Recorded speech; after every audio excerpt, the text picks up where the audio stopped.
Greetings, fellow travelers. Welcome to the 17th level of the RPG Cave. I'm one of your hosts, as always, the level 99 human archmage, Ryan Turford, and I'm joined, as always, by the level 99 elf ranger, Mr. Garret Bland. Garret, how are you doing today on this lovely, lovely Sunday? Very bright over there where you are. Yes, very broad daylight right now. It's blasting through my camp. I'm doing great, Ryan. I am very excited for this episode. I'm very, very excited. I figured you, of all people, would be very excited for this episode because, folks at home, we're actually diving into the world of strategy RPGs for the very first time on the RPG Cave. And not only that, but we're doing a double pack of strategy RPG goodness. So this week, we're talking about Fire Emblem. One of, I mean, it's safe to say that between you and I, Garret, it's one of our favorite all-time series, like between both of us. I would think so. Both of us really enjoy Fire Emblem. And then next week we're talking about kind of Sega's rival to Fire Emblem, which is Shining Force. And I'll tell Garret more about that next week. But that's next week's show. But this week, of course, all about Fire Emblem. But before we get into all the festivities surrounding Fire Emblem, we got to clear the dungeon of all these pesky mobs. If you like what we do, of course, please consider subscribing to the show over on your podcast service of choice, whether it's Google Play, Apple Podcasts, Spotify. We're on all the things. So just feel free and subscribe to us there. It really helps the show out. Also, if you want to see our beautiful faces every single week over on YouTube, because we put up a new episode every single Saturday on YouTube, head on over to youtube.com/YouMakeItPre. We put up the video episode there. And of course, like, subscribe, share, comment. You can even just comment with, I'm here for the algorithm. We always enjoy those comments. And Sean's ready to put together a t-shirt that says, I'm here for the algorithm. That would be great. To kind of mark the occasion, because all that commenting actually helps the channel grow in a big way. Oh yeah, definitely. Last but not least, of course, you can get early access to this and all of our shows over on Patreon, patreon.com/YouMeandCapri is how you do that. Throw a little tip in the old tip jar. You also get exclusive content like the You, Me, and Capri podcast, like the Pants Patreon podcast for Patrons podcast, which I know Sean this week had actually started putting out a free sample on the We the Gamercast feed for those that have never listened to that show, to get a little taste of the Pants Patreon podcast, to find out what it actually is, because a lot of people don't even know what that podcast even is. So there you go. So patreon.com/YouMeandCapri is how you go do that. All right. Let's not delay any further because we got a lot to talk about today. It's time to read from the sacred text, because Fire Emblem, of course, the topic du jour, of course, Nintendo's RPG crown jewel, one might say, because, I mean, for the most part, we don't get to talk about Nintendo first-party games all that often on this show because they don't really make any RPGs. I mean, they had, Mario RPG back in the day, and then the Mario and Luigi series, but other than that, they don't really do too many other RPGs. So this is going to be one of the only times that we get to talk about that until, of course, I force Garret to eventually play Golden Sun, and then we'll talk about that. Oh, yeah, that's true. We got to talk about another game I have to go to. For sure. But we got to talk about, obviously, the long-running series that is Fire Emblem. So, Garret, as always, we start the show with me giving you some fun facts about the particular series. Now, I didn't go too deep with this week because we got a bajillion questions from the audience this week. So that's good. I know we're going to get into a lot of discussion that way. So I kind of wanted to make this a bit shorter. To date, there are 13 games in the core Fire Emblem series, with 3 remakes and 3 spinoffs. So if you include all of those, there's 19 games in total. And then Fire Emblem Heroes is the 20th game, which, I didn't include on this list because it's a mobile game. It's not really a main off. Yeah, that's true. I mean, it's technically a spinoff, but I didn't really count it in there. So, but there's 13 core games in the Fire Emblem series. Of course, though, many people are wondering, wait a second, I can't go to the store and buy 13 core Fire Emblem games. I didn't know the series was around that long. That is because most of the early entries in the series are only in Japan. So we actually didn't get a lot of those, and we're going to talk about that a little bit later. But the series itself, of course, developed by Intelligent Systems, and it was actually created by Shozu Kaga. And essentially, the way it came about, first of all, Intelligent Systems, we have to at least touch on Intelligent Systems as a company a little bit when talking about Fire Emblem, because they're so tied to it, and we're probably not going to do an Intelligent Systems individual episode at some point. But Intelligent Systems was a studio made up of former Nintendo R&D 1 employees. So basically, when Nintendo decided to switch to video games after being kind of a playing card and board game company in the late 70s, basically they had 3 different R&D teams, and essentially those R&D teams were the teams that developed all of the Nintendo NES and Famicom first-party games. So R&D 1 was actually the the segment of Nintendo that had Miyamoto on it. They developed, Super Mario Brothers and Legend of Zelda, and a lot of the games that you probably really remember from the NES era were mostly R&D1 games. But Intelligent Systems was made up of, people that used to work on R&D1. They basically split off after the NES Metroid came out. The first Metroid game actually came out in 1986. So they formed their own company in December of 1986. Their first game that they actually created themselves was Famicom Wars, which was actually a strategy game on the Famicom that was essentially the precursor to Advance Wars. So if you actually go watch video of it, because this game obviously never came out here in North America, it looks like Advance Wars just on the NES. So it was actually... Oh, that's really cool. Yeah, so I know a lot of people kind of missed out on that. Maybe we'll talk about that more because I'm sure we're probably going to do an Advance Wars episode at some point. So I would imagine we'll talk about more of the history of that there.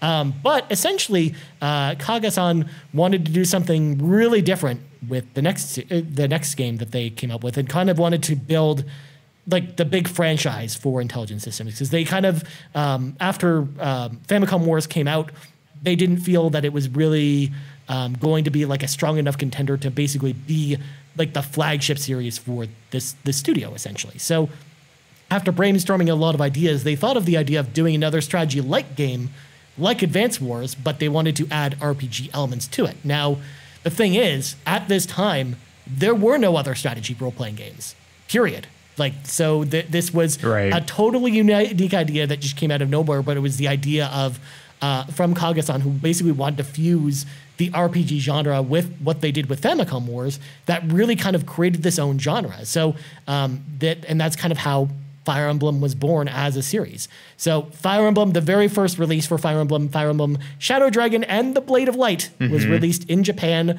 on the Famicom on April 20th, 1990, and it eventually got a North American port on December 4th, 2020 for the Nintendo Switch, which has been delisted at the time we're recording this, which I think out of all which of course out of all the differentiations, because we talk about this all the time with games that come to Japan first and then North America later, this is like the longest gap we've ever had on this show. Where it's like, we'll just give them this, a little bit of breadcrumbs, like, they 30 deserve years it, later, I guess. Yeah, we'll just put no that joke. Let's give them a ROM dump. They just basically do that. So. It was essentially just that. So it was pretty much just a version, like a newly translated version of the game, because there have been fan translations over the years of pretty much all of the older Fire Emblem games. So this one eventually came out, and again, the Fire Emblem and like Shadow Dragon and the Blade of Light was the very first, again, according to my research, very first strategy role-playing game ever on any platform, period. This predates Shining Force or the Super Tizen robot series that both from Sega that came out later, but not too much later, because when we talk about Shining Force next week, it was like a year later when we got the first Shining Force game, and it had been in development before, like around the same time that Fire Emblem was being like. So did they just have similar minds on this strategy role-playing game? Or I think that's how did that work? I think that they like, both companies just came to similar ideas, and it just came together. I mean, the games play very differently from each other, so there is a lot of difference between the two games. So even though they both are kind of in this same genre that really appeared around that time, they are very different feeling games. So, which again, I'll touch on more kind of next week when we talk about Shining Force. Now, one thing that has always been in the Fire Emblem series from the very beginning, with the very first game, permadeath has always been part of the series. Yes. But eventually, in 2010's Fire Emblem New Mystery of the Emblem, which was actually a remake of the Super Famicom game, Fire Emblem Mystery of the Emblem, the casual mode option was added to remove the permadeath feature, and that's basically been a mainstay ever since. So you could essentially turn on casual mode, and it played like any normal other strategy RPG, where essentially if your characters died, they just come back the next battle kind of thing. And you could play it both ways. So I mean, for the most part, permadeath has been a big part of the series pretty much since day one, which is kind of crazy. And then as far as the series coming to North America, it took a long time for it to get here, because as I mentioned, a lot of the Fire Emblem games didn't really come out in North America. So it really wasn't until Super Smash Bros. Melee came out on the GameCube where they actually included both Roy and Marth from the Fire Emblem series as unlockable characters, that it really started to drum up interest in the series here in North America. And this was actually planned because eventually we did get the very first Fire Emblem game in North America, which is Fire Emblem The Blazing Blade, which was actually a prequel to another Fire Emblem game. They were both on the GBA, but this one was actually renamed to Fire Emblem in North America. So it was the very first North American Fire Emblem game, which launched on April 25th, 2003 in Japan, and November 3rd, 2003 in North America. So there you go. That's kind of your history. I mean, for the most part, there's many notable releases over the years, which I know we're going to get into with our discussion. So I figure we can kind of save a lot of those for there. But for those, those are kind of your quick facts about how the series got started, kind of the series history, and kind of, you know, how Fire Emblem came to be. Again, like Intelligent Systems. Setting the stage, man. Yeah, that's really cool. Yeah, like Intelligent Systems, like, baby is Fire Emblem, but they've done all kinds of other games. Like, I know most people may not know this, but they actually worked on Super Metroid in a support role. They worked on a bunch of other titles for Nintendo over the years, and they don't just work on Fire Emblem, but they were more of a support role rather than doing their own game. Except for with stuff like Advance Wars or Codename Steam or some Codename Steam. Well, that's a game. I know. I can't believe we almost forgot about that chess night. But of course, though, with every long-running series, we always like to start our discussion by kind of asking this question, which actually came to us from West3DP on Twitter, at West3DP. And they asked the question, I have never played a Fire Emblem game before. Hypothetically, where should one start with this series? So hypothetically, Garret, there's so many games in the Fire Emblem series. It can be there's daunting. A lot. It could be daunting for new players to know where to start. So with you, I know there's a bunch of different ways you could go with this, so I'm actually interested to hear what you have to say about this. Where do you think West3DP or anyone who's starting with the series should start? Okay, so for me, I've played all the 3DS games up the very first one, Awakening and onward. My experience with all the games, if you are just starting into the strategy role-playing game, like you've never played strategy role-playing, or you just played like Mario plus Rabbids or something like that, I would recommend Fire Emblem Three Houses. Okay. I think it's the most accessible Fire Emblem game to date. It's automatically on casual mode, and you can put it on normal, you can put it on easy, you can put it to the point where you can auto battle and let the game go for you and just see what the moves are. It doesn't get too complicated with relationships and the soldiers or whatever. Placement is important, but not as important in previous games. Yeah. I feel like going into each of these branches of the game, like you'll have a different story and everything and a different experience, but overall you're going to have a good amount of satisfaction on one of these trees, I think. And also, like, there's a lot of replayability with this game. So if you're really excited and you want to restart the game, you can go in a completely different path. You can get DLC, and that adds a different flavor to the game as well. Yeah. So I think Fire Emblem Three Houses is a very good start if you've never played a role-playing game Plus, it's on Switch, and I mean, most people are probably listening to it now probably have a Switch, and it's very easy to get a copy of it. So, yeah, I think that's a good option. Real quick before we transition back to me, I also want to ask, how did you get started in Fire Emblem, Garret? Oh yeah, so yeah, I started with Fire Emblem Awakening. That was my first intro to the series.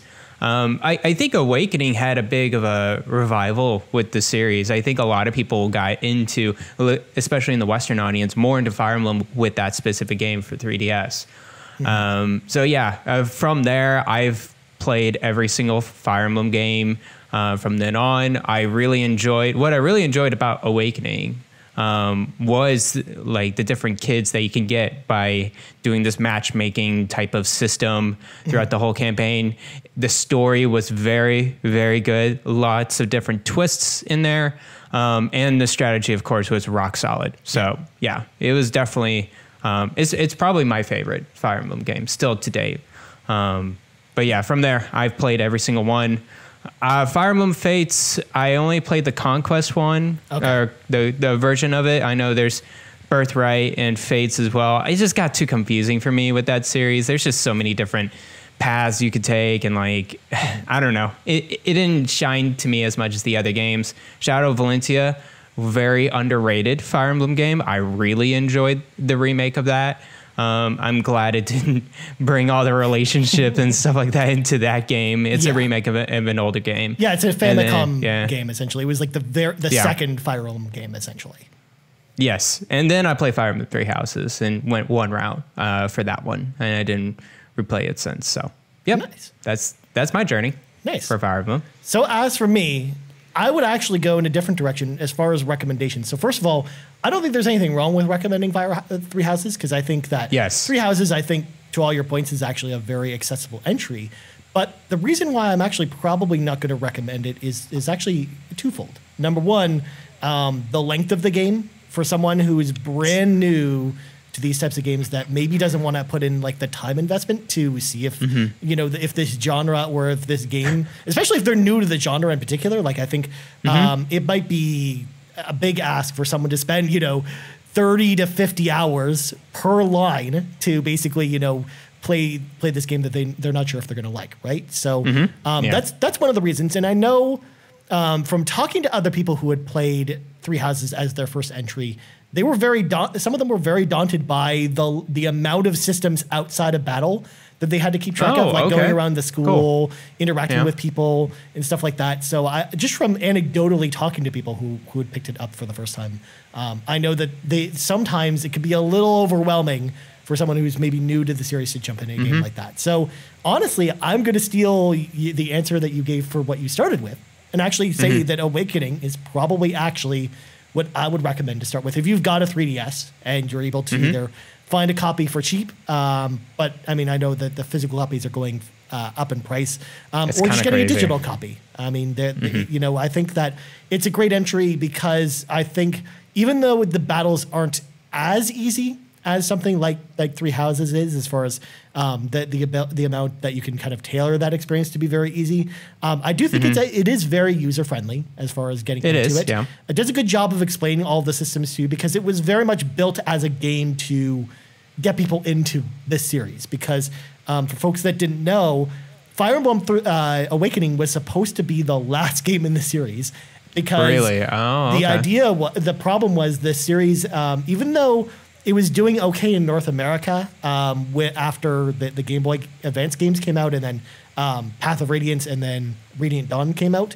The problem was the series was really waning in Japan, which is actually where it was selling strongest. So Nintendo was thinking of canceling the series with Awakening. So they wanted to make it as user-friendly, as approachable as possible. So, and you can definitely see that with the game design. And I know so many people who got into the series because of Awakening. So I actually think it's actually a great place to start, because I actually replayed it recently, and last year I actually replayed it and really enjoyed it still. It's still a really fun game. It still really holds up to the story. To your point, Garrett, is still incredible, especially for first-time players. You're really going to dig the story, I think.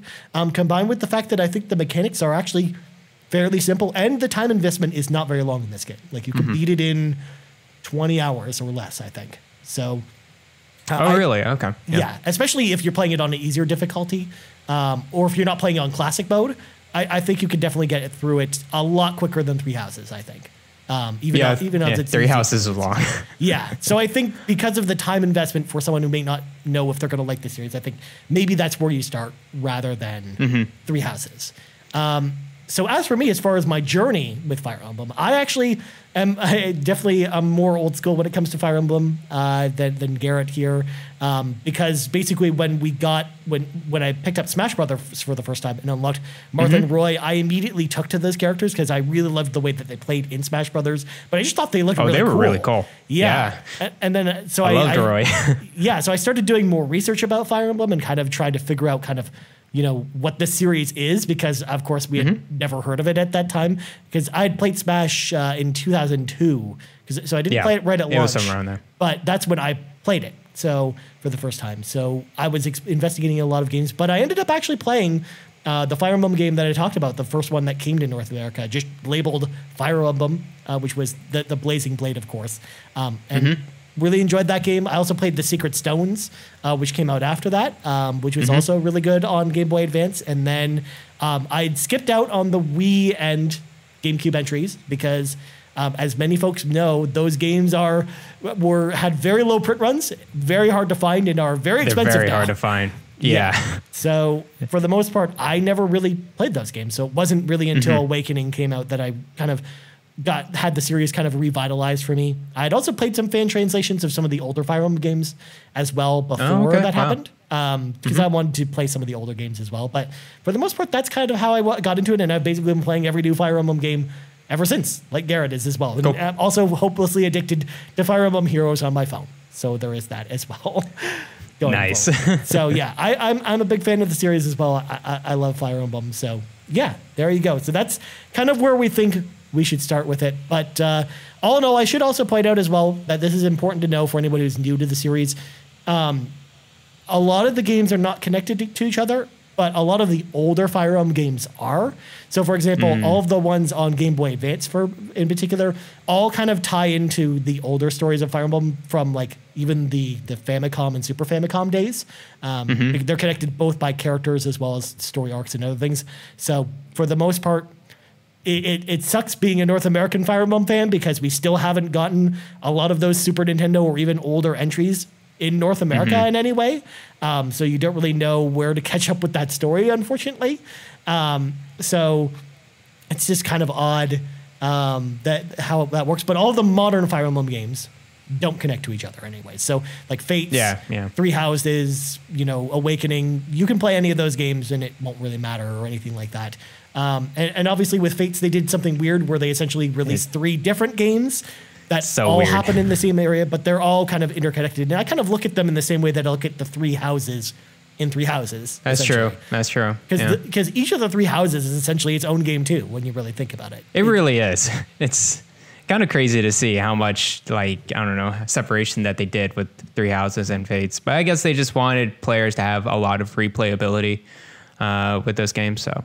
Yeah, exactly. Cool. So, and Fates, I actually dug that game a lot more because I played all 3 of those paths. And Conquest Conquest is probably not the place to start because that's like the least. It's hard, man. Yeah, it's really hard because it actually is a callback to Fire Emblem Gaiden, which is Echoes, where the play style is pretty much very similar to that game and not like the newer Fire Emblem games. Whereas Birthright was meant to be like essentially the Awakening successor essentially. And then Revelations, the 3rd one, was really, really good. Like it's one of my favorite Fire I need to Emblem try games. that one out. I do have I did buy all 3. I originally had Conquest and then I got Birthright and Fates. I think it's upgradable through the 3DS market still. You can still do that. But yeah, I definitely need to go back and that's one of my favorite Fire Emblem games. It's really, really, really good. And especially because of the way it ties the story of both Birthright and Conquest together. So it does definitely help if you've played both those ahead of time. So I'll play Birthright and then I'll play Fates as well eventually.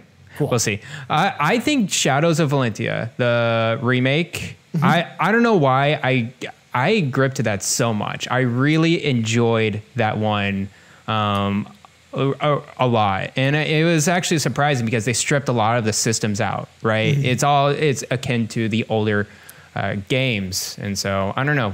And they also put in a new mechanic in there, which you see in Three Houses as well, which is the time turning mechanics.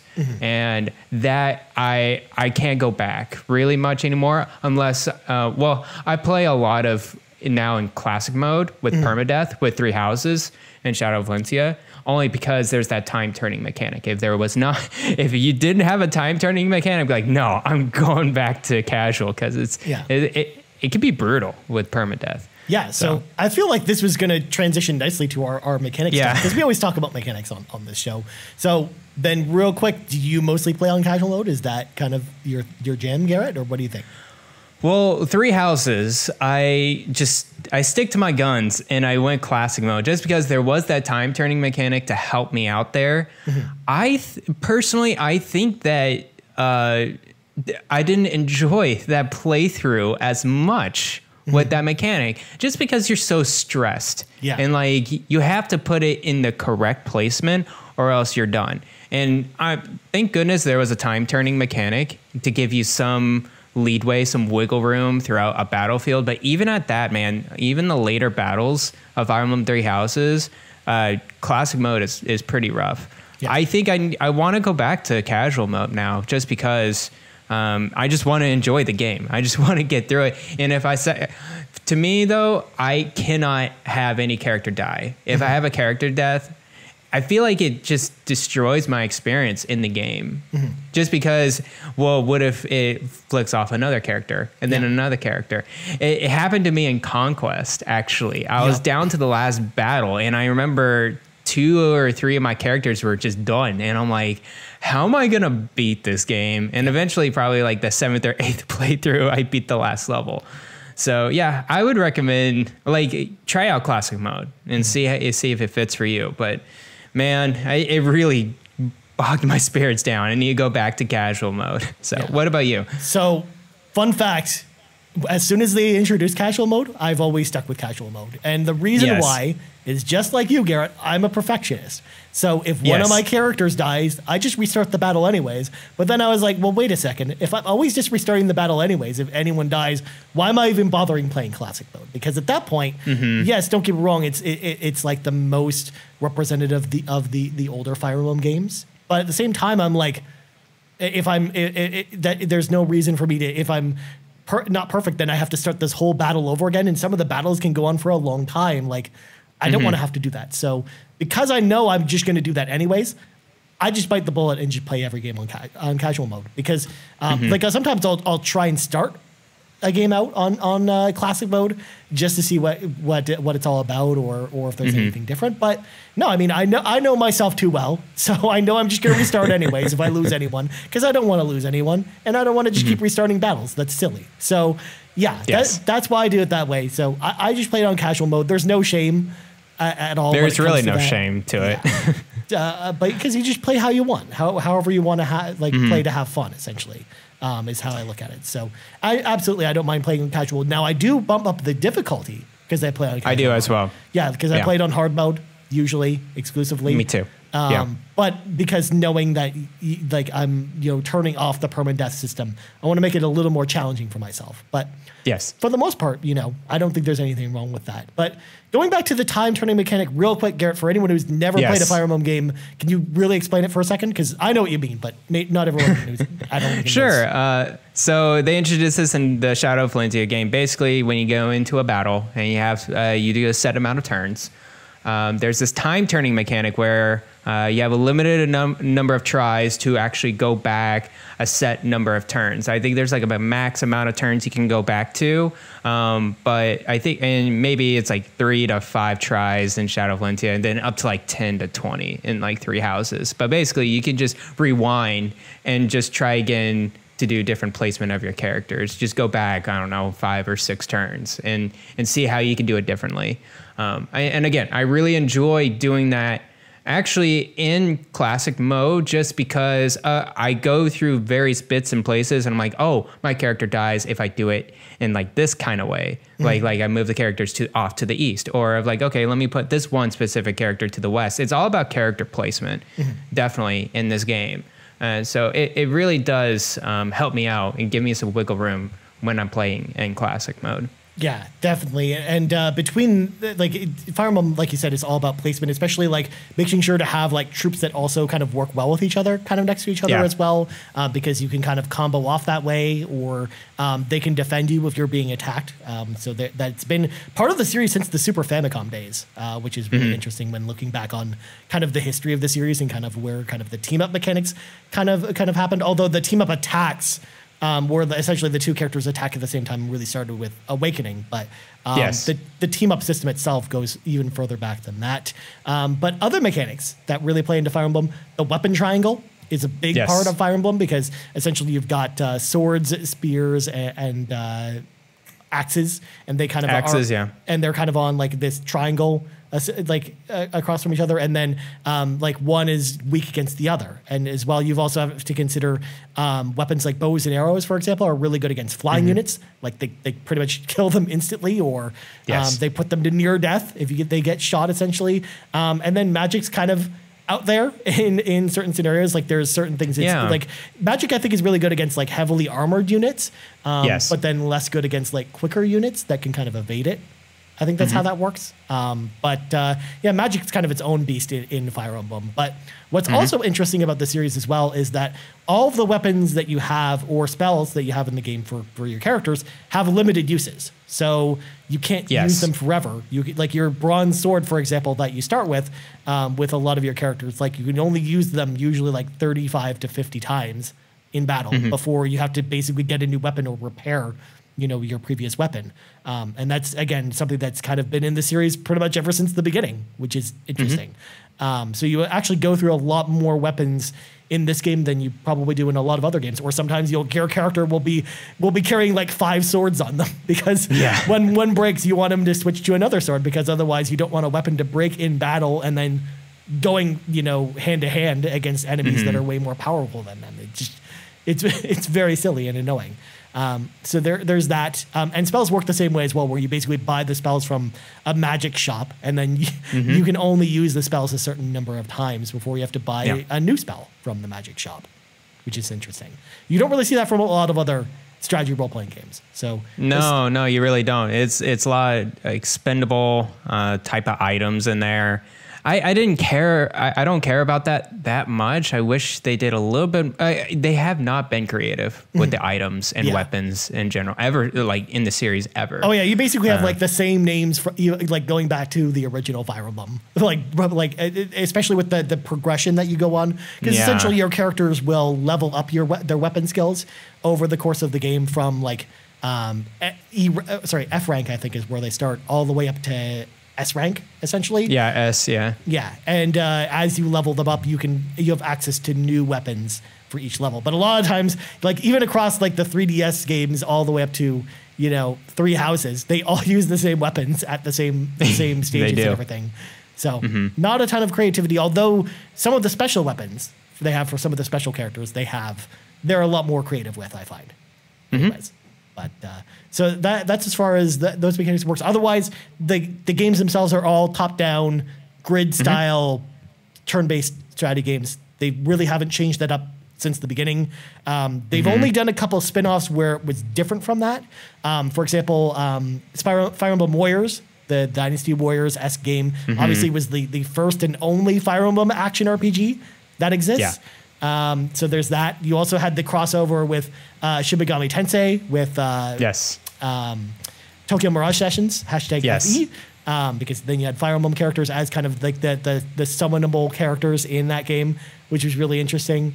And then you had the Satellaview Fire Emblem game, which for those that don't know, the Satellaview, it was an add-on for the Super Nintendo that basically received satellite signals from a satellite in Japan, and then you could download different game modes or levels for games. So what was cool about that Fire Emblem game is essentially they had multiple like generated levels that would come out like every week. So you'd get like new maps for Fire Emblem that you could play every single week. Oh, that's cool. You would download basically over the internet, but it was through satellite as opposed to through the internet. Only available in Japan, by the way, so it never actually came here in North America. But there you go. So there's that. But otherwise, I think that pretty much it covers all of the mechanics I can think of from Fire Emblem that kind of makes Fire Emblem unique. But did I miss anything, Garrick? What do you think?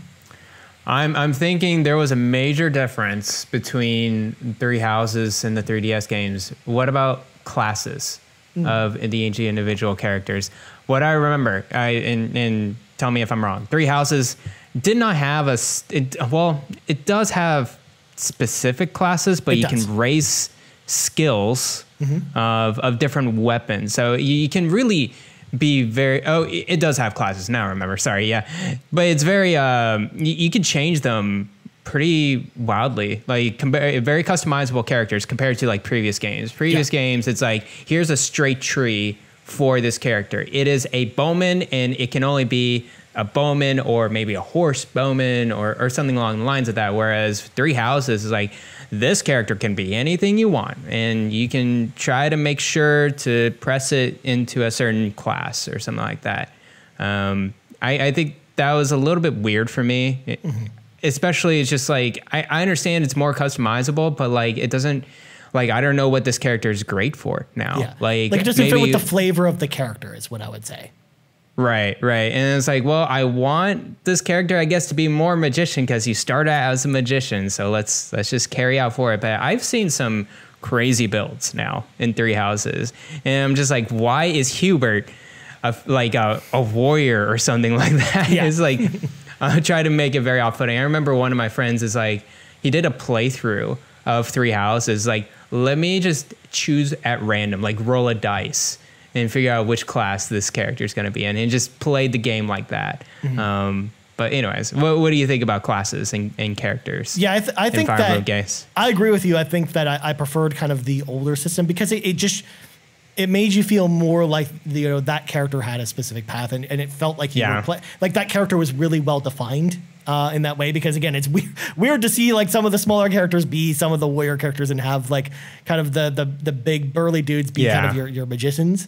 Like it just didn't, for some reason, it just felt off or it didn't really fit. Like I'm glad that there was a lot more customization, so you didn't feel kind of pigeonholed in having bringing characters that you didn't want to bring with you, that you didn't maybe like because you needed that class in particular.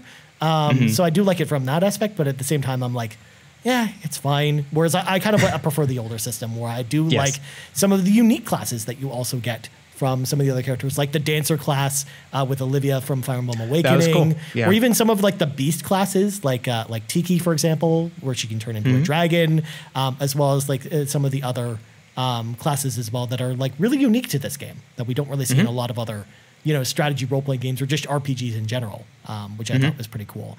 But yeah, I like the flexibility with your main character, which really can be any class that you want. But I will say that in the older games, like, it's like it prefers that you go down one route with the main character, but you definitely don't have to do that. Like you've always been able to customize the main character to kind of be, what you want to be with that character. And kind of go from there. But it's weird looking at Robin in Fire Emblem Awakening, and he or she are in their robes, but then you're a dark knight on a horse with a big sword. It looks very weird when you look at their super weird versus how I've kind of customized them. But that, to your point about to Three Houses, it's like that you can do that with every character, and then it looks even weirder. So yeah. There you go. So class is a big part of it. I can't believe I forgot about that. But I think we've covered off most of the main mechanics that kind of make Fire Emblem unique from other strategy RPGs. But I want to bring in Steven NES at Steven's NES, and he asked the question: what aspects of the franchise do you consider to be the weakest and the strongest? How would you like to see it evolve with the next entry? So, Garrett, what do you think about this question? What do you think is like the weakest and strongest mechanics of the Fire Emblem series? So for Fire Emblem Three Houses specifically, I'll just go off the latest game because they've evolved so much over the years.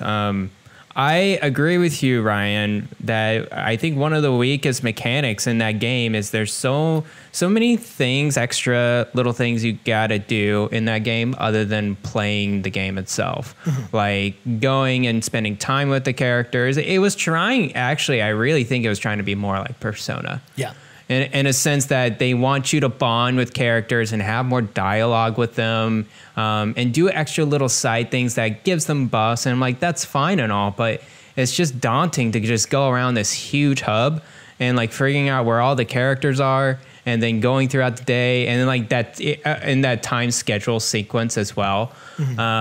They were really trying to push that. And I think that hurt them more than it helped them. But I think hopefully developers realize like what are the weaker points of that and refine on top of that. And I think the strongest mechanic in that sense, in the extra stuff, I remember, I think it was Fates that did the like upgrading the barracks, right? Like did it have to customize? Yeah, it had like, hey, let's build our barracks, let's build our armory, let's build our market here. I think that was a cooler way to do it just because I felt like I was progressing items and also characters as well. And I didn't need to run around and like try to help and have a bond with them. It was more like, I've done a lot of battles and relationships with these two characters together. Now they can do a character or dialogue. It's more just like on the nose more than I saw in Three Houses. And that's why I found the strongest in that sense. But strongest in general in the mechanics of Fire Emblem is the game itself. Yeah. It really is going through the battles and like making sure you have correct character placement. I think that the AI is best as ever been. I think Three Houses did a very good job of refining of what they did beforehand. I really like the monsters, the bigger monsters that they put in there. I feel like the mechanics of breaking down their shields in a way that makes it really cool and different. I think that was awesome from a Three Houses perspective. So hopefully they just continue to refine on top of that and not change too much of the battles. For sure. But what about you, Ryan? So what do you think? Yeah, I think that you're spot on with the strongest point being the gameplay. Like I think that's really like the battles in particular just are really, really epic and just are super fun to play and have really, like you said, really evolved over the years. And I do like what they did with the bosses because I felt like the fighting bosses in some of the older games like didn't really feel that exciting or didn't feel that different from kind of the normal game, or even just having like fighting larger monsters. Like you fight a big dragon, it's like cool. You just walk up to it and you whack it. Whereas you have to be a little more strategic in Three Houses and kind of think about how you're going to tackle that, and attacking it from different sides and stuff is an interesting dynamic as well. So I do really like that about the gameplay, especially with Three Houses in particular. And definitely I think its weakest aspect is probably some of the bloated systems, like the item system, for example. I know I touched on it before, how it's one of its most unique thing, but like it's kind of annoying. Like it is annoying. Combined with the fact that again, there's not a lot of creativity with it, like we talked about before, where it hasn't really changed over the years. Like you just go buy 5 bronze swords, and then eventually, when you get your D rank, you go buy 4 iron swords, and you just keep them in your armory on your inventory on your character as you go around. You're just wielding 4 swords. Just like 4 different links are, I guess. So I think that like some of the subsystems really need work. Like a lot of the systems outside of battle, I think, just need to be, revitalized, or they need to do something else with it, I think. But yeah, the battles themselves just are really, really, really fun. So I definitely say that's probably the strongest aspect to it as well. And not to copy your answer, Garret, but that's actually honestly what I was thinking too. I love even like the weapon triangle in particular. I think is really, really cool and refreshing, especially when you consider other strategy role-playing games. Because a lot of other strategy role-playing games kind of, especially stuff like Disgaea or Final Fantasy Tactics, rely more on like the placement around the enemy itself, like attacking the enemy from behind, for example, matters more than what weapon they're using, and then you getting the advantage over them that way. So I like the weapon triangle for the fact that it's very different from other RPGs in the same genre. So that's kind of my answer as well. Also, I didn't really love the army mechanic that's in Three Houses either. Like I didn't like the idea of managing and refreshing your armies, like when soldiers get killed and stuff like that. It's like I don't know. I could have done without it. Like it was just a little stat boost essentially that almost was like an extra piece of equipment that just felt kind of forced, I think. Like, it was cool to see it in battle kind of play out because one of the things that has always been part of the series that I didn't mention before was when you go into battle, like it basically goes to a different screen to kind of show kind of the attacks take place. And in Three Houses, they basically have your character with like this army that's following them kind of do all the attacks at the same time. And while that looked cool on screen when you had the battles take place, I just didn't love the army management aspect of the game itself and unlocking the different armies by doing side quests and stuff like that. I just didn't really feel like it added anything. Yeah. It wasn't too much compared to the characters themselves. Yeah, I agree.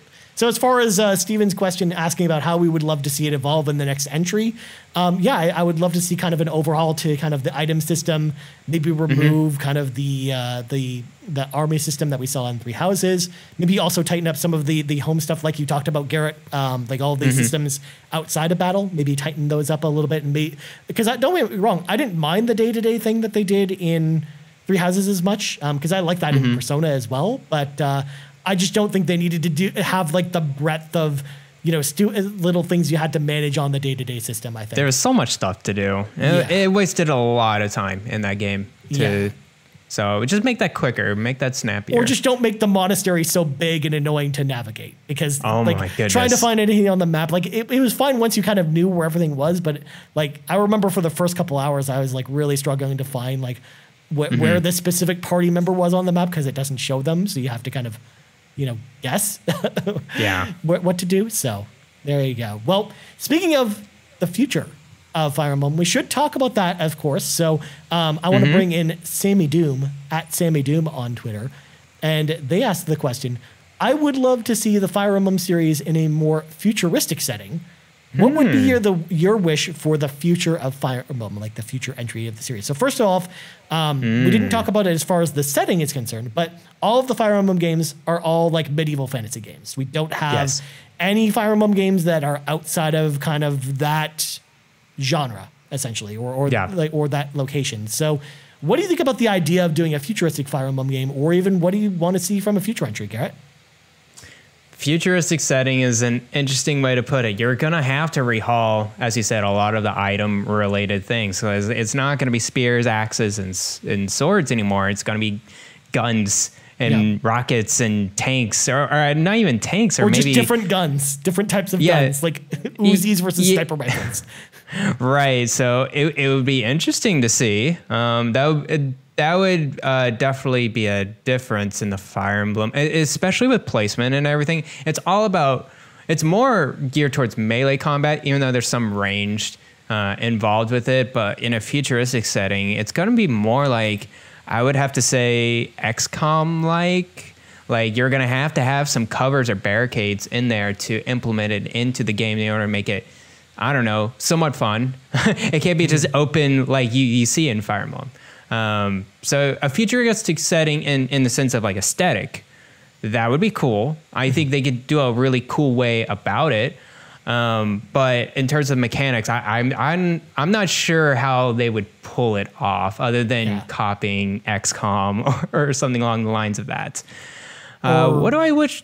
What I was going to say with the futuristic setting, kind of just latching onto your point before I forgot about it, is maybe when I look back on a game like Star Wars Knights of the Old Republic, for example, like even though in the Star Wars movies, the only melee weapons we see are lightsabers, in Knights of the Republic, what they did is because it was like an older time in the Star Wars, lineage, what they did is they had viral blades and a bunch of other melee weapons kind of introduced alongside lightsabers to basically make it so that it's not just all long range weapons and all like guns, for example. So maybe they would do, if they were to do a futuristic Fire Emblem, maybe that's what they do instead. So instead of having because otherwise then you would just have all range stuff and it would literally be like balancing 3 different gun types against each other. Like, that's silly. And you'd have to, like you said, you'd have to make it more like XCOM where there's like cover and other stuff like that. But if they wanted to keep it more in tune with like the Fire Emblem series, maybe they go in a direction where they have like futuristic swords or futuristic other like melee weapons combined with, instead of having bows, you have guns. And then from there you've got, and then you still maybe have magic users, I guess. So I think maybe they might be able to make it work, but let's go back to your point now, Garrett. What were we going to talk about with the future of the series? Fire Emblem has evolved so much over like the past few games, really, and like all the different mechanics or whatever. What I would really like to see is them go back to their roots a little bit more, just take a step back and see what games that they've made, see what made them great, see what made them not so great, and try to make a very well thought out Fire Emblem game that just brings all the best features. And that's why I think Awakening is one of my favorite ones, just because there's not a lot of negatives in Fire Emblem Awakening. I could talk about complaints in the other games, but with Awakening, I'm like, it's a near perfect game to me, just going through it. So I would just like, hey, go back to your roots. Maybe have a child system, that's fine, but make it limited and just make sure it's very solid gameplay, linear story. I think I really like the one linear story, and make it very good and not make it like let's make it all replayable. And it's like, I understand you want more replayability in your games or whatever. Maybe you can add some more DLC or whatever. But just hunker down, make it a good 20 to 30 hour experience and make it just a fantastic story along with it. That's what I would really like to see from Fire Emblem. Yeah. Again. Now, in terms of what Sammy was talking about going maybe to the future, I would definitely like a change of setting with Fire Emblem. Like maybe, instead of it being kind of this like, European inspired, fantasy setting, which one of the things I liked about Fates is they did something a little bit different, where essentially like Hoshido was very much kind of based off like fantasy Japan, essentially. Yes, and it is. And it felt very different from the other games. And maybe I would like to see something like that with the next game, where it doesn't feel like it takes place in the same world, but maybe in a completely different section or a different continent of the same world, where like the culture maybe feels a little bit different. Like, I think that's one of the things that maybe I would love to see in kind of shaken up with maybe the story and kind of the setting.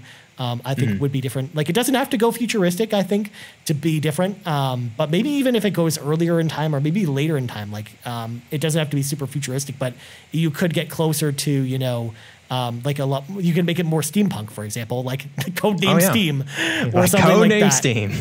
Everything comes back to Codename Steam. But the idea, but like the idea, I would love to see them kind of toy with that idea of it not being in the same like standard traditional setting, like European-esque inspired fantasy setting. So I that's one of the things I would love to see with the future entries. But yeah, like to your point, Garrett, I would love to see more streamlining with the series. Like I think that it's been bloated with systems over the years, with systems on top of systems. And yeah, one of the things about Awakening that was so great as well, to your point, is the simplicity of it. The fact that it's so streamlined. Like it's very linear, but at the same time, it offers you a lot of options, like going back and replaying battles or grinding for experience with a bunch of mobs that appear on the map. Like, I think that was really well done, and I think that formula still really works today. So I don't think they necessarily need to do like kind of a copy paste job from Awakening, but I think that like getting closer back to that formula that we saw in Awakening might be you know, a good direction for the series to go in, rather than basically taking the school system that we saw in Three Houses and then adding on to that. Like, I think that's probably the wrong direction. Oh, it'd be too much. Yeah. To be honest with you, yeah. Yeah. As much as I know some people would probably like that, like, I don't know if that's the direction they should probably go with it. But anyways, that kind of wraps up our big conversation about the future of Fire Emblem. But Garrett, I don't know if you knew this. We got a bajillion questions from the audience. We do. This week. So first off, huge thank you to everyone who actually wrote in questions about this. I could definitely tell, you know, Fire Emblem was kind of a hot button topic for a lot of people. A lot of people really wanted to talk about Fire Emblem. So of course, I want to say thanks to everyone who wrote in questions. Now, of course, if you're listening at home and wondering, hey, Ryan, how do I write in my question to have it read on the show? Well, there's a number of ways to do that. Number one, you can follow us on Twitter at YouMeCaprice. We actually tweet out a questions post either Friday or Saturday. I usually try and have it out on Friday, but sometimes I forget, like this week, so it's actually out on Saturday. So if you tweet your question there, we'll read it on the show. Or if you join our Discord, which is free to join, there's a link in the show notes, and ask the question there, we'll read it on the show. Or if you are watching us on YouTube and you have a question for us, just leave it in the comment section and we'll answer it on the show. Just like Seumas MacIsaac did at Famous Seumas. Now, Seumas actually had 4 questions for us, Garrett, about Fire Emblem. Oh, goodness. And they're actually spread out throughout kind of our questions period here, because some of them thematically go together with other questions, which is why I've kind of split them up this way. So the first of Seumas's questions is, would you rather have the Fire Emblem games remade from the GBA era, so the Blinding Blade, Blazing Blade, and Secret Stones, or Path of Radiance and Radiant Dawn? Which of those two kind of groups, Garrett, if you were at Nintendo and you were like, man, I'm Big Boss Nintendo and I'm putting my stamp on which Fire Emblem games I want to have kind of remade, which of these two subsets would you rather them remake? I have not played these games, just put it out there. But looking at gameplay and playing very limitedly on some of these games, whether it's on an emulator or on my 3DS, the GBA games probably hold out well in terms of like the pixel art. And I think it's fine to just leave them as they were, and you can go back to them. I think it's more accessible than what you see in Path of Radiance and Radiant Dawn, where it has aged a little bit. It's not bad, but like it is a little bit dated graphics, but it's very hard to come by as well. So I would suggest Path of Radiance and Radiant Dawn to be remade, make it very nice and new, cell shaded or whatever. Get that Xenoblade Chronicles Definitive Edition look to it, right? Just make it, and like 60 frames per second. I think that would be wonderful to see these two games coming back into the Nintendo ecosystem, because I know I cannot get any of these games for a decent price. So I would prefer Path of Radiance and Radiant Dawn over the GBA games. Yeah, I'm with you. Like, because I think that to your point, I think, the visually speaking, the GBA games hold up way better on GBA because the pixel art still looks really good. They're still really fun to play. So I would rather them do and I know Nintendo doesn't do collections, but if Nintendo did collections, you could just release those as is without touching them, and it would still be awesome. I think that would be a really great package, kind of like what Square did with the Collection of Mana. I would love to see Nintendo do something like that with the GBA games, and then definitely remake Radiant Dawn and Path of Radiance, because those games are actually connected to each other. Radiant Dawn's actually a sequel to Path of Radiance, so it would make sense for them to remake both of them if you're going to remake one. So I definitely think that those are probably more dire to have remakes of than the GBA games. But I would say, because we didn't get Blinding Blade here in North America, that was actually Japan only on GBA. So I would love to see kind of a translation of that come to that collection as well. Maybe. We'll see.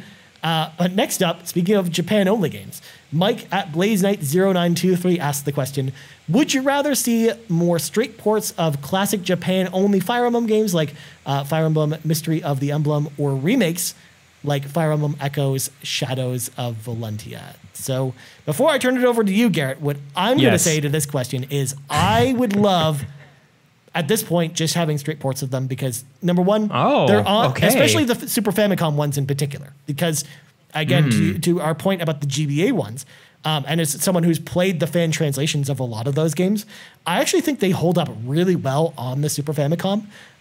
So honestly, if it meant they came out faster, because you have to remember, if they're going to do a full remake of some of these games, they're only going to be able to do one at a time. They're going to come out pretty slowly. I would rather them, because they already hold up very well in the condition they're in already, other than adding a translation to them, I would just port them as is. And because then you get a lot of them at once.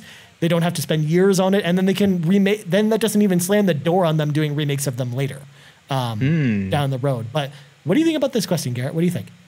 I would have to say the other way around, Ryan. I have played the straight port of Fire Emblem Mystery of the Emblem, and I don't like it at all. There's a difference, though. That is a Famicom game, and the systems that's are a Famicom game. Okay, the Super Famicom games in particular, as this kind of question kind of alludes to, because we already have, because I didn't factor those two in, the two Famicom games like Gaiden and Fire Emblem, because we already have remakes of those. So the ones they would be remaking are the Super Famicom ones. So I think that's the difference. Okay. I'm not familiar with the Super Famicom games, but I just know from Fire Emblem Echoes, I really enjoyed that part of it just because it was simple systems, but it was a nice new art to it, a nice new feel to it. It felt like a 3DS game, and which was really nice to see. So I would prefer trying to play these games in a remake fashion on the Switch over than straight ports. Not to say that if they did straight ports of these with fans translation, I would be all over it and try it out.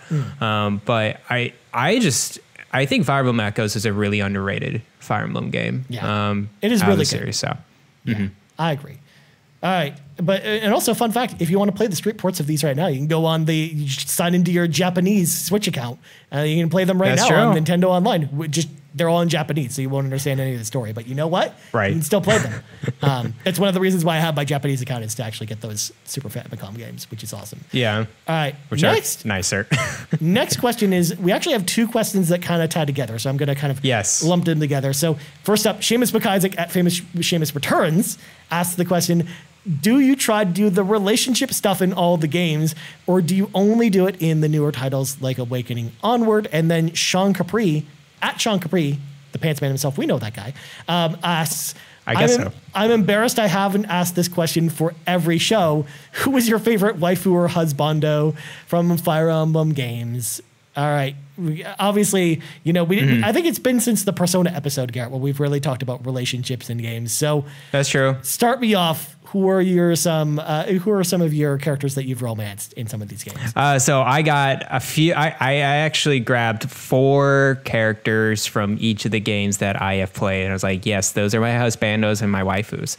I'll start with Fire Emblem Awakening. Chrom and Frederick. They're my boys. Mm-hmm. They're really good, and I really do like Chrom a lot in his character design.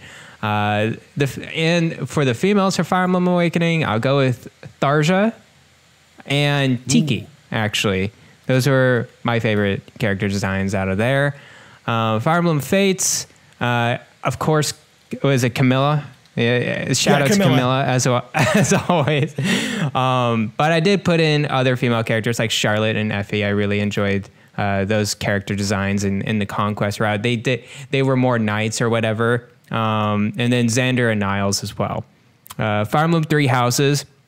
You got Ferdinand and Detu. I really like those two. And then Edelgard is my waifu, like my number one waifu. She is the best. She's chose that route. She is the queen. She was the best. And then Marianne. I don't know why I took to Marianne more than the other female characters, but that was the first one I actually grabbed out of another house. And I was like, I want you to be a Pegasus Knight in my party. And so I went with that. And then Shadows of Valentia, it was actually kind of hard. Even though I spoke a lot about this game, I think the weakness was the characters. And I don't think that, it makes sense. It's an older game, so they don't have as much personality to get out of there. But I didn't really draw to any characters as much, except for the two main characters in that game. So those are my husbandos and waifus. Nice. Well, as for me, I actually have way less than you, mainly because for one thing, I've only ever played as female in the Fire Emblem games whenever they give you a choice. Okay. So I've actually never, but at the same time, I've never romanced any of the male characters ever in any of the games. So, and maybe it's just that none of them really appeal to me, but you're right. Obviously, if you're speaking from a logical standpoint of, which are the more attractive males, then I think you listed off most of the good ones anyways. So, but I wanted to give off kind of the three choices that I had were like my type waifus for each of the three like kind of major games. So for Awakening, I actually went with Olivia, the dancer. Because the dancer, of course. Yeah, because yes, number that was one, a good call. I love the dancer class just in general in RPGs, and Olivia just seemed like a really interesting character, so I'm glad I went with her. Oddly enough, for Fates, you and I went with the same choice in Camilla because of course, because big sis, she just wants to look out for you, even though she's the very mature one in the party, despite the fact that she just jokes around all the time. It was the funniest thing. I went on, so I have Bing as my search engine for rewards or whatever on my internet browser. I literally looked up Camilla Fire Emblem, and Bing was like, "We are on Bing's safe search." You're not allowed to search these terms. You made a wise choice. I was like, oh, I did not realize how far I really went into that. Okay, cool. Did Sounds you really good. need to ask just by looking at her character, Garret? Come on. So Bing knew. Yeah. I was like, okay. But then the character that I romanced multiple times in Fire Emblem Three Houses, because when I would because first of all, I've played Three Houses 4 times because I've played every single path in Three Houses. But at the same time, I romanced the same character every single time, except for one, which I did Edelgard once. But Dorothea was my main waifu from the game, because I really loved the fact that she was a musician and kind of like her story, like how she became like a soldier after being a musician. And I love kind of that whole aspect of her character. So she was definitely my favorite character to kind of romance out of all the games, out of that game. So even though it was hard because I tried to romance other characters, like when I played the Golden Deer Path, I was like, okay, this time I'm going to romance someone else, and then in the end I just romanced Dorothea again. So it's just like, of course, I just fell back into kind of my old habits. But those are the three I kind of wanted to point out. And Garret, you made a lot of really good ones there too as well. So I think that, to be fair, there's no real wrong choice. I think there's a lot of very handsome husbandos or very pretty waifus that kind of go along with throughout the series. And then Shadows of Valentia, I didn't really even do a lot of the romance steps, because to your point, there's just not a lot of character to the other character, so I just didn't really care all that much. Yeah, that's and there wasn't really a lot of incentive in that game to do that either. So there was no reason to do that. All right. Next up, Kevin Ainsworth at the Muffin Mon 1 asks, what is your favorite house in Three Houses, and why is it the Black Eagles? Hashtag Edelgard was right. Garret, obviously you picked the Black Eagles, right? I did. That was your first choice. Did you have a specific reason for picking the Black Eagles? Did you just like them? What did you think? I like Edelgard a lot. I was just like, that character knows what she's doing. Yeah. And in what she's planning on. I'm gonna go with her. And from then on, I really liked the band of characters in Black Eagles. I don't know why. They were very diverse. I didn't drawn too close to like the Golden Deer. Yeah, Golden Deer, as much. Blue Lions. And Blue Lions. Blue Lions were fine. The main leader was kind of just emotional drag in the second. He was just crazy. he was a little crazy. I think my next route will definitely be Golden Deer and just go through that. But yeah, I really like the Black Eagles a lot, just because of the characters and of course Edelgard. And I just love too. It's the only one that gives you 2 paths as well. It does give you 2 paths, yeah. And you can choose, which is crazy. Yeah, and they're both very different from each other as well. So. They're very, very different. I was like, when I chose one tree, I'm like, I see how the other one was gonna be, and that would be interesting to see. So then, real question, Garrett, we got to do 5-second spoiler talk here. 5-second spoiler talk. So okay. I would say skip ahead 30 seconds if you want to get spoiled on Fire Emblem 3 Houses real quick. Garrett, did you side with Edelgard or did you not side with Edelgard? Oh God! Sorry, what did I do? Hold on, I'm really trying to remember. Okay. I think I went against her. Oh, geez! Oh, you went down the wrong path because I went down the wrong path. My favorite. No. I guess I did went with her then because I went with the good path. I'm sorry, I forgot. It's been. I don't know. You kill a lot of innocent people when you go down the Edelgard path. Whereas I think I remember killing a lot of innocent people, but the main monster, the main boss, was not Edelgard. Yeah, no, definitely not. Because if you go against Edelgard, she's kind of like the final boss, and she's interesting. Yeah. But yeah, I actually really like that path. Like that's my favorite path out of all 4 of the games. Like I really love the story with Edelgard, and you kind of learn some of the truths that you don't learn in kind of the other sides of it. And it was really, really, really cool. So. There's that. It really reminded me of so Conquest. Tense for me too. I was just like, do I go with her? Not go with her? I'm not too sure, but I think I was with her all the way through. Yeah.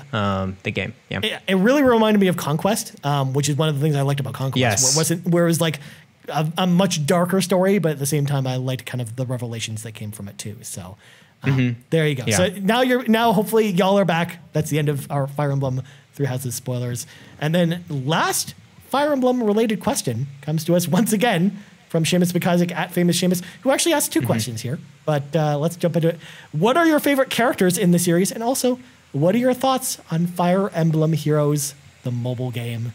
The mobile game that everybody loves. And by everybody, I mean, not necessarily everybody. So first of all, I actually really like Fire Emblem Heroes. I actually play it a lot. I play it almost every day on my phone for, 10, 15 minutes and just have fun with it. I love kind of the idea of they basically ported the full Fire Emblem experience just in kind of bite-sized form to the phone. Like I love the way kind of it works well. Like even the weapon triangle and a lot of the strategies you'd have in kind of the base game, other than kind of the team up mechanics, all work in the mobile version, which I think is pretty cool. Plus it's got its own story. I don't love gacha mechanics in games though, and I've talked about that before on the show, which is kind of the biggest downsides. But it gives you enough rewards, I think, if you just play for free, which is what I do. I don't pay for it. That you're able to get like a pretty good roster of the characters that you want. So for the most part, I've actually got a lot of the characters that I'm actually pretty happy with. So Garrett, what do you ever play Fire Emblem Heroes? What do you think?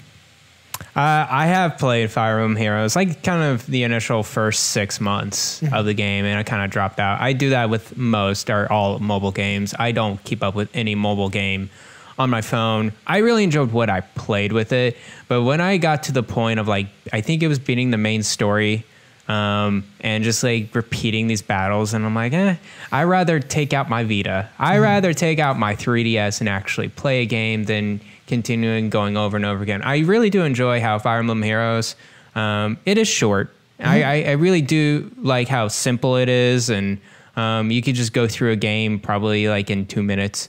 It's actually pretty handy, and I think it's a good mobile game. But yeah, the gacha mechanics, I could feel it so much. Yeah. Like I used to be really into Yu-Gi-Oh, the card game. And then ever since then, I steer away from gacha mechanics because I know how much I can get into it, and it's just really not good for me. So I tend to steer away from mobile games in general. So yeah, makes sense. Yeah, and again, I mostly got into it by like waiting in DPS queue for Final Fantasy 14 dungeons and stuff like that, where you're just waiting around for 15 minutes. So I just pull out my phone and it's kind of right there, rather than booting up my Switch and not getting very far in a Switch game. So I mean that's kind of where that all came from me personally. But as far as favorite characters in the series, I think we covered most of them already when we talked about either the romance stuff or when we talked about kind of the Three Houses stuff. So I'm tempted just to leave this one here, Garrett, unless you have any other further entries you want to add to that. Like Edelgard, for example, is like one of my favorite characters for the reasons we talked about. So, or someone like Azura from Fire Emblem Fates, I really like her too. But what do you think? Yeah, probably the same thing. It's like I had gone through like my favorite characters. I really wish I would play games with Martha and Roy in it. So hopefully we will go back to them. Hopefully they'll remake them in some form or fashion or put them on Switch. They just need that GBA port that I told you about, because it's obviously at this point it doesn't sound like GBA games are coming to Switch Online. So maybe they just do a collection like that, or do something they did with Advance Wars. Like I think that would be cool too. Yeah, that would be really cool to see. So cool. Yeah, I think I'm good. Let's leave our Fire Emblem discussion behind, because we have one last question before we wrap up the show today. This one comes to us from Marcus O'Neill, 79 on Discord. And he asked the questions. Sounds like I probably should have asked this question on the Atelier episode, but I'm curious, what do you think about crafting in RPGs? What makes for a good crafting system? Which RPGs do it best? Which do it worst? So, Marcus, we talked about this, I think a little bit on the Atelier episode last week, but I am the type of person that doesn't always love crafting systems in RPGs in particular, mainly because I think in a lot of RPGs, the way that they kind of handle crafting systems they kind of make it a very background thing, or they give you, they don't give you enough of a reason to care about it. Like Final Fantasy IX, I think is a really good example, where you collect items along the way, where you basically can create new items, or weapons through crafting in that game.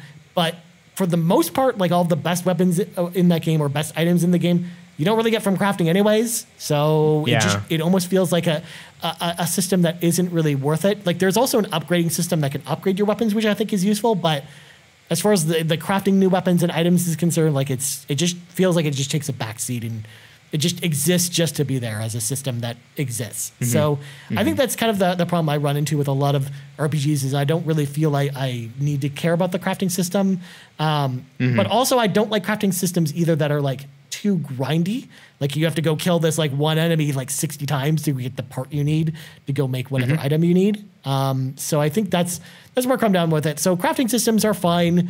To me, I don't really feel like they add a lot to RPGs. So I would say that there's not really an example that I've really played, other than maybe Final Fantasy 14, which I think is probably like the best kind of crafting system I've found, because what they did with crafting in that game is essentially it's its own like class that you play as with your character, and then as you craft, there's basically a storyline that goes along with that crafting job, which I think is really interesting, because they have like some interesting stories that go along with those crafting jobs, and it's cool to kind of like play it just for the story, just to do the crafting. That's kind of why you're doing it.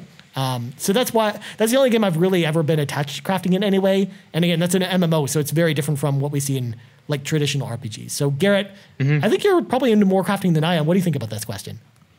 It's a very good question. I would have to agree with you, though. A lot of crafting in RPGs feels additional. Feels like I would just get the same items as I would beat like a boss or do a quest, and it's just like, it's kind of like worthless to do the crafting in a lot of these games. So what I really enjoy in Atelier games specifically is that's the core. They understand what their game is, and it's crafting. And they do everything that they can to center around crafting, but that's their thing. Like the other things are kind of additional, but it all benefits to what crafting is. And they go really deep into the systems and make sure that each individual item has like a quality level and buffs and stats and stuff like that. I think the RPGs that do it best is, you brought off a great example of Final Fantasy 14. I think a lot of MMO RPGs do a pretty good job of making crafting its own thing and making it a job, or making it a level up system that makes it or giving you items that actually matters in some way. Exactly. Yeah. Exactly. So, but I also enjoy central RPG or single player RPGs that use crafting, but it's not like repetitive or anything like that. It's additional. It brings something new. It doesn't have to be the core like Atelier. I'm thinking of Skyrim. I'm thinking of Witcher 3, where they do have crafting in some form of fashion, including like enchanting an item or a weapon, or you add a different jewel to enhance an item. I think that's better than saying, oh, let's craft a sword and then you're good. Like actually in Skyrim, I remember I did the cheat of like enhancing my blacksmithing level to 100 and I got the best armor in the game. And it's just like, I like that type of thing where like crafting is actually useful. Yeah. And versus what you said before, it's like a lot of these, it happens a lot in JRPGs as well, where it's just like, I can either craft this or just go off and beat a monster and get this item. So. Yeah. At that point, it's like, well, why even bother with the crafting system, right? Like, why is it even there? Like, it just takes up menu space, or I've got these crafting items in my inventory that just take up space when I'm trying to sort through all the stuff I need. So, yeah, it's very silly. But anyways, that's all for our show today. But before we go, Garrett, plugs go.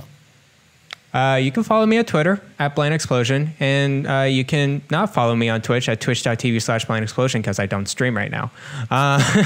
You can also support me over at Nintendo Shack, where I'm a co-host, and we got a new co-host in our show, Elaine. She is a wonderful addition to our roster, so you can support us over there at patreon.com/PSVG. That is the Play Some Video Games Network.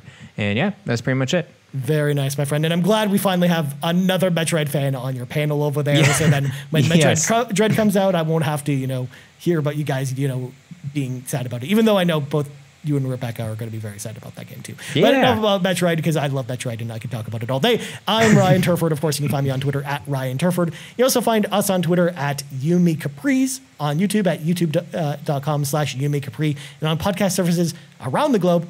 So, for Garrett Bland, I'm Ryan Turford. This has been the 17th level of the RPG Cave, and we're out. Bye-bye.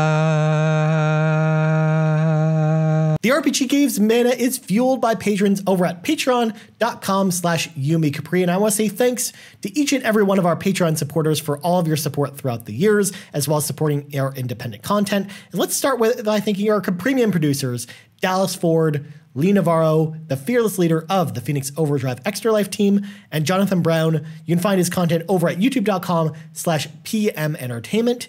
Our platinum producers, Robbie Bobby Mailer and Trucker Sloth.